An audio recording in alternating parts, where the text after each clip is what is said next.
Hello बच्चों, क्या हाल चाल? बढ़िया सब। आज बच्चों इस वीडियो में देखने वाले हैं आपके केमिस्ट्री क्लास 12 केमिस्ट्री का मोस्ट इम्पोर्टेंट टॉपिक, जो कि आपका प्रथम कोटि की अभिक्रिया के लिए वेग स्थिरांक का व्यंजक। ठीक बच्चों, जो कि बच्चों ये आपका अधिकतर 4 नंबर में पूछा जाता है।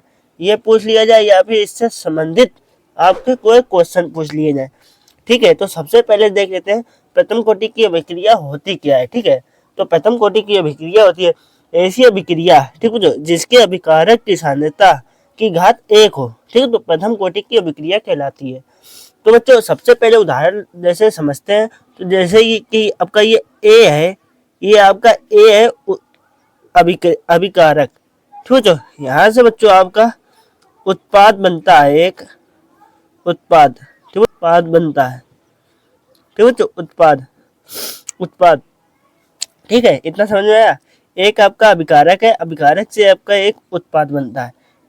फिर आप तो देखो, इसकी जो आपका ये ए है यहाँ पे, अब इसको मान लेते हैं प्रारंभ की सांद्रता। ठीक है, प्रारंभ में सांद्रता, तो लिखेंगे यहाँ पे प्रारंभ में, लिखेंगे प्रारंभ प्रारंभ में सांद्रता। ठीक है, तो सांद्रता, ठीक है, प्रारंभ में सांद्रता सांद्रता तो ये बच्चों आपकी ए हो जाएगी, स्मॉल ए हो जाएगी, और ए से अभिकार ए प्रति मोल लीटर हो जाएगी। ठीक है ना, मोल प्रति लीटर ए हो जाएगी, और इससे जो उत्पाद बनेगा 0 मोल प्रति लीटर बनेगा। ठीक है, तो 0 मोल प्रति लीटर। इतना समझ में आया।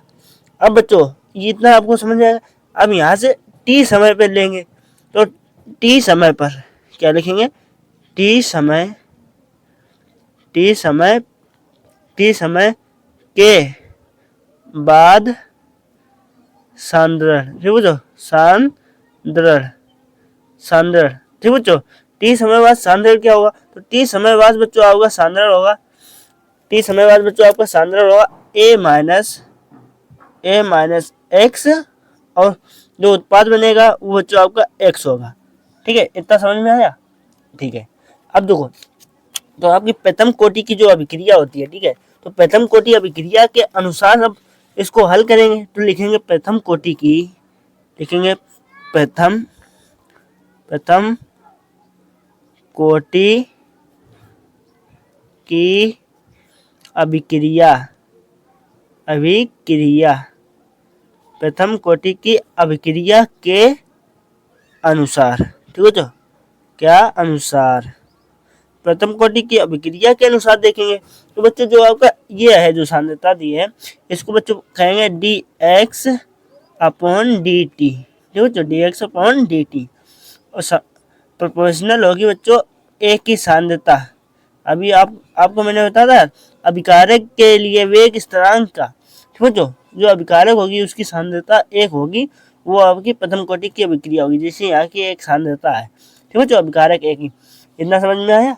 अब बच्चों इसको सॉल्व करेंगे सिस्टेमेटिक, तो ये dx अपॉन dt है, प्रोपोर्शनल का चिन्ह हटेगा, तो यहाँ पे कंस्टेंट आ जाएगा, तो लिखेंगे dx अपॉन dt। ठीक है, इतना समझ में आया। इक्वल टू, इसका चिन्ह हटेगा तो आ जाएगा के, ठीक बच्चों, नियतांक आ जाएगा, फिर ए है तो ए। इतना समझ में आया। और देखो यहाँ पे dx अपॉन dt है, dx upon dt K okay, और ए का ए क्या दिया आपको?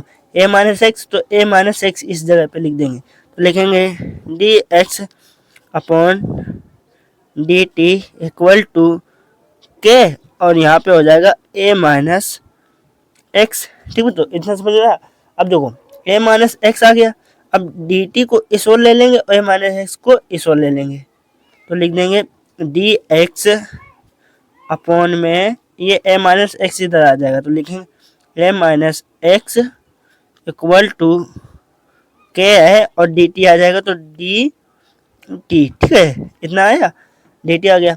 अब बच्चों इसी को समीकरण 1 मान लेंगे। क्या मान लेंगे? इसको समीकरण 1। ठीक है, जो समीकरण 1 इसको मान लिया, इसको एक समीकरण 1 मान लिया। अब इसको देखो, जो है आपका ये समाकलन अब इसका करेंगे। ठीक है, तो क्या करेंगे? इसका समाकलन करने पर, ठीक है, करने पर समाकलन करेंगे।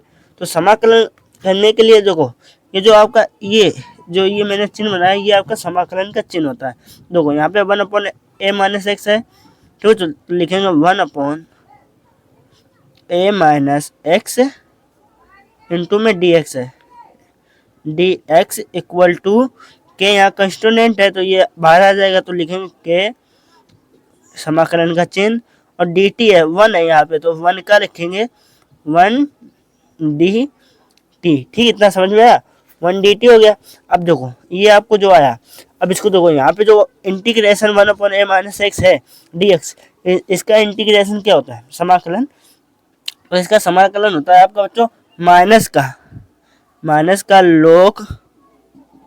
log e की पावर, ये जो a-x है इसको लिख देंगे, तो a-x, ठीक है, तो इतना समझ में आया। और जो इक्वल टू आपका के चल रहा है ये कॉन्स्टेंट है, तो यहाँ पे ये आपका के आ जाएगा।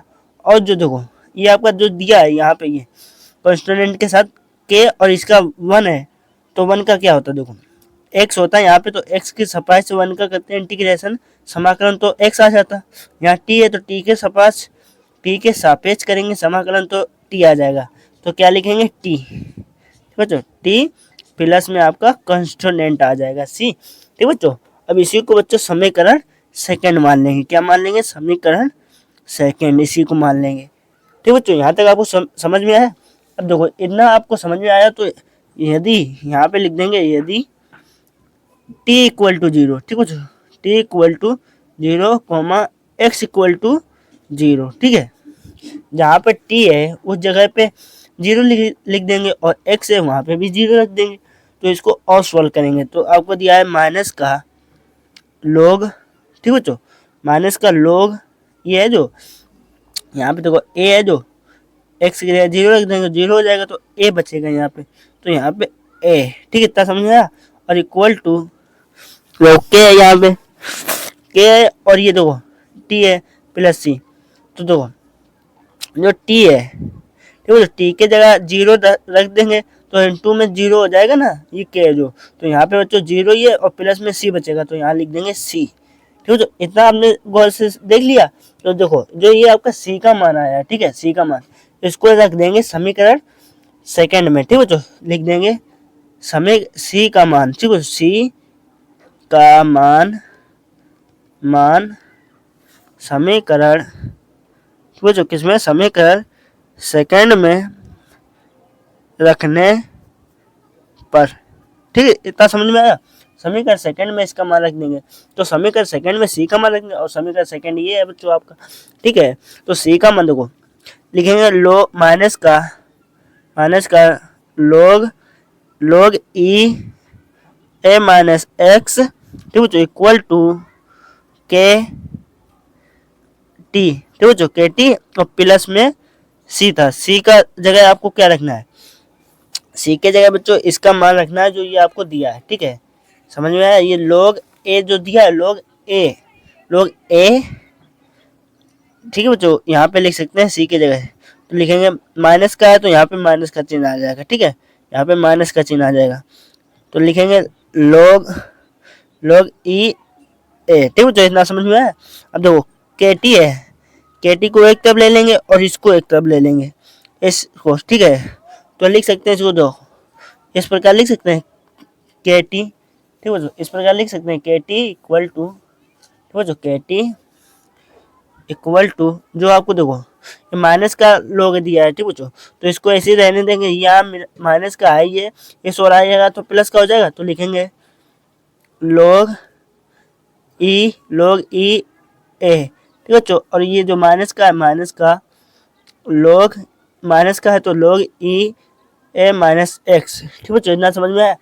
अब यहाँ पे देखो बच्चों, आपकी log की एक प्रॉपर्टी होती है log m/n, ठीक है बच्चों, यहाँ पे देखो log m/n है, ठीक है, उसका विस्तार ऐसे करते हैं log m-log n, ठीक है, तो इसको उस तरीके से लिख सकते हैं, ठीक है, तो इसको लिख देंगे, जो के टी है तो के टी ऐसे ही रहेगा, ठीक है, लिख देंगे के टी इक्वल टू, इसको तो log है तो यहाँ पे लिख सकते हैं log e और ए माइनस एक्स, ए माइनस एक्स।